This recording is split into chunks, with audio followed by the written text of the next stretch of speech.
Assalamualaikum warahmatullahi wabarakatuh. Bagaimana kabarnya hari ini? Sehat semua? Sehat, Bu. Alhamdulillah baik. Sebelum Ibu memulai kegiatan pembelajaran, marilah kita berdoa terlebih dahulu. Ketua kelas silahkan memimpin doa. Baik, Bu. Di tempat siap gerak, berdoa dimulai. Berdoa selesai. Amin. Oke, berdoa sudah kita lakukan. Oke, sebelum Ibu memulai kegiatan pembelajaran, kita akan melakukan operasi kebersihan terlebih dahulu. Silakan kalian cek di sekitar kalian apabila ada sampah-sampah. Cek di laci meja juga. Baik, Bu. Apabila ada sampah, silakan kalian buang ke tempat sampah sekarang juga. Baik, Bu. Oke, jika kelas sudah bersih dan rapi, sekarang pada pagi hari ini adakah di antara kalian yang tidak masuk? Nihil, Bu. Bagus, jadi hadir semua ya anak-anak. Apakah kalian sudah siap untuk melakukan pembelajaran hari ini? Siap, Bu. Coba Ibu akan ingatkan kembali. Kemarin kita belajar tentang apa ya? Ya, teks prosedur. Apa itu teks prosedur? Teks yang berisi langkah-langkah untuk mencapai suatu tujuan. Lalu tujuan dari teks prosedur itu apa ya? Yaitu cara untuk memberikan petunjuk melakukan sesuatu. Ada yang tahu hari ini kita akan belajar tentang apa? Hari ini kita akan belajar tentang teks laporan hasil observasi dengan kompetensi dasarnya 3.1, yaitu mengidentifikasi teks laporan hasil observasi yang dipresentasikan dengan lisan dan tulis. Nah, sekarang Ibu akan memberikan sebuah gambaran ya, misalnya gambaran tentang kucing. Setelah kalian mengetahui gambaran tentang kucing, hal-hal apa saja atau informasi apa saja yang kalian dapatkan untuk membuat sebuah teks laporan? Ya, apa yang pertama? Ya, jenis-jenisnya juga bisa didefinisikan ya. Terus apa? Ya, ciri-ciri kucing, misalnya berkaki 4, terus berkumis gitu ya. Terus ada lagi, ya, manfaat memelihara kucing juga bisa. Oke, langsung saja kita ke materi ya. Pembahasan materi hari ini yaitu yang pertama kita akan membahas tentang pengertian teks laporan hasil observasi, dan yang kedua kita akan membahas tentang ciri-ciri teks laporan hasil observasi, dan yang terakhir kita akan membahas tentang fungsi dan tujuan teks laporan hasil observasi. Langsung saja kita ke materi yang pertama, yaitu tentang pengertian teks laporan hasil observasi. Teks LHO ini merupakan penjabaran umum atau laporan hasil pengamatan terhadap suatu objek. Objek di sini yaitu objek yang telah kita amati. Teks ini juga disebut teks klasifikasi karena di dalamnya mengklasifikasikan jenis-jenis sesuatu berdasarkan ciri tertentu. Misalnya nih, teks ini menggambarkan bentuk ciri atau sifat umum seperti benda, tumbuhan, lingkungan, terus manusia, terus peristiwa juga bisa. Kemudian teks ini juga bersifat komunikatif, objektif, serta informatif. Oke, selanjutnya kita ke materi yang kedua, yaitu ciri-ciri teks laporan hasil observasi. Yang pertama yaitu bersifat faktual ya. Faktual di sini yaitu mengandung fakta karena berdasarkan pengamatan asli. Dan yang kedua, objeknya tunggal karena di sini hanya membahas satu objek saja, misalnya kucing ya kucing, terus kelinci ya kelinci, seperti itu. Yang ketiga, bersifat objektif dan universal. Jadi bergantung pada objek menyeluruh.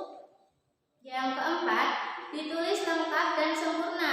Jadi laporan ditulis dengan lengkap dan disempurnakan dengan informasi-informasi yang mendukung. Dan yang kelima, tidak mengandung hal yang menyimpang. Jadi laporan ini memang hasil pengamatan langsung, jadi tidak menyimpang seperti itu. Dan yang keenam, informasi yang ditulis berdasarkan penelitian terkini yang terbukti kebenarannya. Jadi yang terbaru kebenarannya bisa dibuktikan gitu ya. Dan yang ketujuh, saling berkaitan dengan hubungan berjenjang antara kelas dan subkelas yang terdapat di dalamnya. Jadi misal tes LHO tentang kelinci ya, di dalam kelas kelinci kita terdapat sub-subkelas, jadi sub-subkelas ini jenis-jenisnya seperti itu. Dan yang ke-8, disajikan secara menarik tata bahasa, isi berbobot serta susunan logis. Oke, lanjutnya kita ke materi yang terakhir, yaitu fungsi dan tujuan tes LHO. Yang pertama yaitu melaporkan tanggung jawab, tugas dan kegiatan pengamatan. Misalnya kalian diberikan tugas pengamatan untuk mengamati suatu objek, jadi nanti hasilnya sebuah laporan seperti itu ya. Dan yang kedua, menjelaskan dasar penyusunan kebijaksanaan, keputusan dan pemecahan masalah. Jadi jika ada sebuah masalah, maka kita akan mengobservasinya dulu masalah tersebut. Jadi untuk menjelaskan dasar penyusunannya. Yang ketiga, sarana pendokumentasian. Jadi tes laporan hasil observasi ini bisa menjadi sarana pendokumentasian mengenai sebuah objek ya. Dan yang keempat ya, sebagai sumber informasi terpercaya. Jadi karena tes ini berdasarkan pengamatan langsung, jadi bisa digunakan sebagai acuan dan bisa dipercaya. Selanjutnya, tujuan tes LHO. Yang pertama, kita mengatasi suatu persoalan. Yang kedua, menemukan teknik atau cara terbaru. Dan yang ketiga, mengambil keputusan yang lebih efektif. Dan yang keempat, melakukan pengawasan atau perbaikan. Jadi selain mengatasi suatu masalah nih, nanti kita akan menemukan cara terbaru untuk mengatasi suatu persoalan tersebut. Nah, itu akan kita pakai untuk mengambil suatu keputusan. Kemudian setelah itu kita dapat melakukan pengawasan atau perbaikan terhadap keputusan yang telah kita ambil. Kemudian kita akan menyempurnakannya jika masih ada yang salah, seperti itu ya. Yang terakhir, mengetahui perkembangan suatu permasalahan. Setelah kita melakukan berbagai perbaikan, maka kita akan mengetahui perkembangan suatu permasalahan tersebut. Baik, jadi itu pemaparan materi dari Ibu. Jadi kesimpulan pada pertemuan kali ini, yang pertama kita tadi membahas tentang apa? Ya, yang pertama kita membahas tentang pengertian teks laporan hasil observasi, yaitu penjabaran umum atau laporan hasil pengamatan terhadap suatu objek. Yang kedua, kita mempelajari tentang ciri-ciri tes LHO. Tadi yang pertama fakta, bersifat fakta, terus objeknya tunggal dan sebagainya. Dan yang terakhir kita tadi membahas tentang fungsi dan tujuan tes LHO. Nah, jadi itu yang kita pelajari anak-anak. Namun sebelum itu Ibu akan memberikan tugas kepada kalian tentang contoh tes laporan hasil observasi. Ibu buatkan kelompok ya, masing-masing berisi 5 orang. Urut nomor absen saja. Jadi dengan tema bebas ya, misalnya tema tentang alam, tumbuhan, lingkungan dan sebagainya. Tetapi setiap kelompok tidak boleh sama ya temanya. Sudah dipahami tentang tugasnya? Ya sudah.